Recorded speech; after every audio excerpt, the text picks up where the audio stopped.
El abogado especializado en comercio internacional Lawrence L. Herman describió acertadamente las juntas como el sistema de gestión de la oferta canadiense al estilo soviético. Resulta que en Canadá un grupito muy pequeño de personas tiene un poder enorme. ¿Y para qué es ese poder? Pues para decidir qué productos entran y cuáles no. Especialmente si hablamos de productos agrícolas. Ya veis que lo del sistema soviético no es una exageración. Estas juntas pueden fijar precios, controlar cantidades, incluso establecer cuotas de producción. ¿El resultado? Pues que, aunque el ingreso disponible por hogar en Canadá es un tercio menor que en Estados Unidos, 47.000 frente a 67.000 dólares, ajustado por precios hay productos básicos como la leche que cuestan literalmente el doble que en el país vecino. Y con esto supongo que no se extrañará descubrir que el coste de la vida es la principal preocupación de los votantes en todas las encuestas.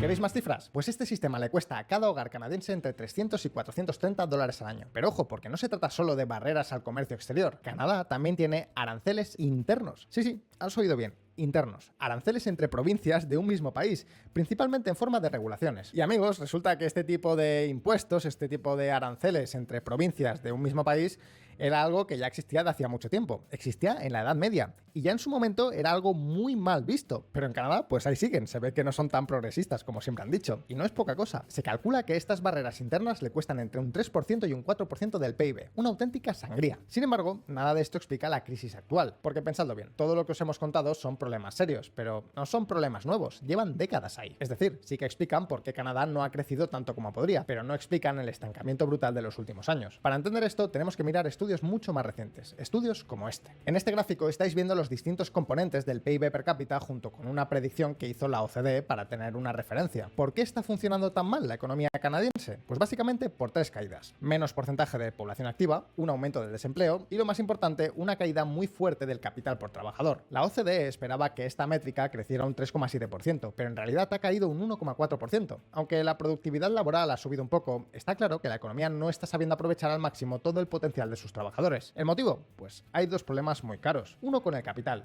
y otro con los trabajadores. Pero si os parece, vayamos por partes.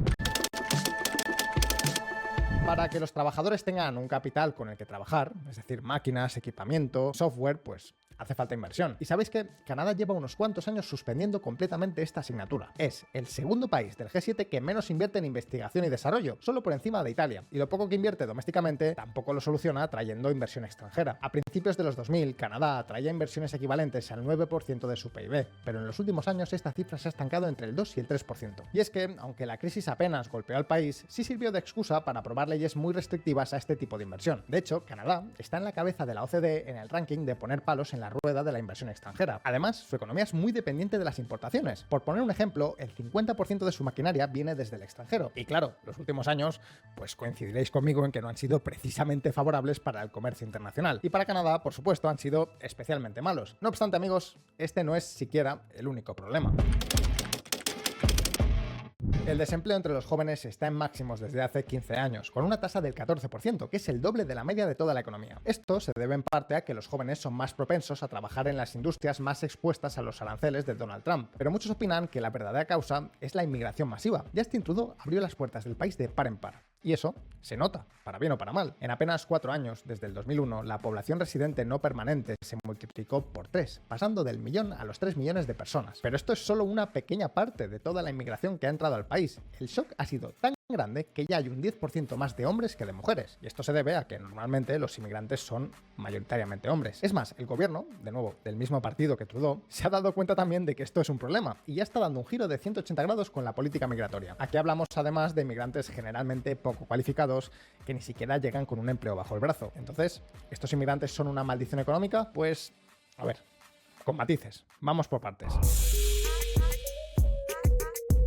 Un estudio del Banco de Canadá dice que sin ellos los salarios serían un 0,7% más altos. Pero es verdad que esto tampoco sirve para explicar el batacazo económico de Canadá. Y segundo, también tenemos que tener en cuenta que la interpretación pues la tenemos que coger con ojo. Esto no significa que los trabajadores nativos de Canadá estén cobrando menos. Lo que quiere decir es que los salarios de media son más bajos. Pero claro, si hay más inmigrantes que cobran menos, pues evidentemente la media al final será más baja. Esto es como si a un equipo de básquet pues lo llenamos con gente normal de estatura media, pues la media del conjunto de los jugadores de básquet y de la gente de estatura media pues será más baja, pero eso no quiere decir que los jugadores de básquet midan menos, simplemente ha cambiado el grupo. Ahora bien, no todo es estadística y efectos ópticos. En un mercado que funciona bien, los inmigrantes, incluso los menos cualificados, no solo ofrecen mano de obra más barata, también generan más demanda, más alquileres, más comida, más servicios. Y en Estados Unidos, por ejemplo, ya se ha estudiado. Incluso una llegada masiva de inmigrantes poco cualificados no perjudica ni al empleo ni a los salarios de los trabajadores locales menos formados. ¿Y dónde está el problema?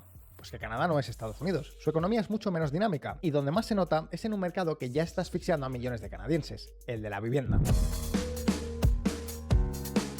Canadá ha disparado su población, pero no ha construido suficiente vivienda. El resultado, los precios se han duplicado en apenas 10 años. Y sí, amigos, la vivienda no es solo un problema social, es una pieza clave de la economía. Si los jóvenes no pueden mudarse a donde serían más productivos, por ejemplo, las ciudades, porque el alquiler los ahoga, entonces la economía se estanca. Así de simple. Lo bueno es que ahora los precios parece que han empezado a bajar. De hecho, llevan cayendo desde el final de la pandemia. Pero claro, el daño ya está hecho. Y aunque ahora haya bajadas, la recuperación económica no va a ser inmediata. Harán falta años para que esto se traduzca en crecimiento real. Y por si esto fuera poco, la deuda privada de los hogares canadienses lleva subiendo como un cohete desde el 2010. Las familias se endeudan a lo bestia, algo que coincide justo cuando empezaron todos estos problemas. ¿Queréis una comparativa? Pues hoy, esa deuda es mayor que la de Japón en plena burbuja inmobiliaria. Casi nada. Así que sí, un enorme problema y no es pequeño. Sus cuentas públicas hacen aguas y el nuevo primer ministro no está arreglando el barco. Mark Carney, que por cierto fue gobernador del Banco de Inglaterra, llegó al poder con un discurso muy similar al del Partido Conservador. Su gran promesa, bajar impuestos para reactivar la economía. Algo genial sobre el papel, pero muy malo si no tienes en cuenta un pequeño detalle, y es que bajar impuestos sin recortar el gasto público es como intentar adelgazar comiendo donuts sin azúcar y Coca-Cola Light. Vamos, que no funciona.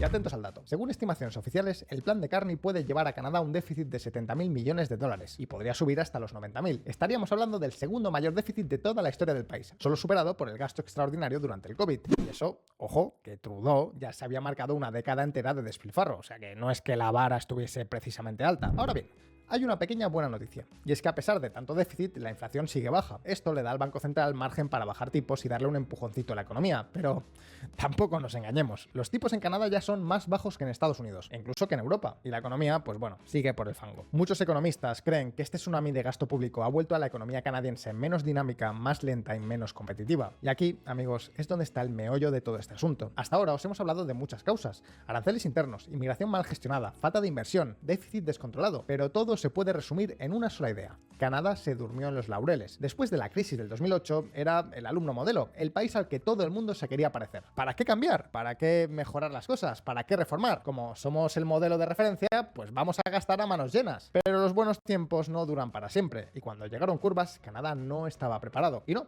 estoy hablando de la pandemia, hablo más bien del otro elefante en la habitación, ese que nos teníamos guardado para el final, la guerra comercial con Donald Trump. El Producto Interno Bruto de Canadá se contrae más de lo previsto tras la entrada en vigor de los aranceles de Donald Trump. En términos anualizados, la economía se contrajo un 1,6%, según informó Statistics Canada el viernes. Los economistas encuestados por Refinitiv esperaban una contracción del 0,6%. Esta cifra se produjo tras una contracción del 2% en los 3 primeros meses del año. Trump se ensañó con su vecino del norte. Recordad que ya le subió los aranceles antes incluso que el día de la liberación. No fue cualquier cosa. Llegaron a ser más altos que los de China. Y ahora pensad en esto, Canadá importa el 50% de su maquinaria. ¿De dónde? Principalmente de Estados Unidos. ¿Y a quién le exporta más del 95% de su gas y petróleo? De nuevo, al tío Sam. Ottawa depende tanto de Washington que las exportaciones canadienses cayeron un 7,5% solo en el segundo trimestre del año. Y eso a pesar de que el nuevo gobierno ha logrado alguna que otra concesión negociando con la Casa Blanca. Pero la cosa no quedó aquí. La respuesta de Canadá al America First fue un Canadá First. Vamos, ojo por ojo, diente por diente. Los supermercados empezaron a boicotear productos estadounidenses. Y claro, el nacionalismo es lo que tiene. No solo golpea de un lado, también deja cao a los demás allá.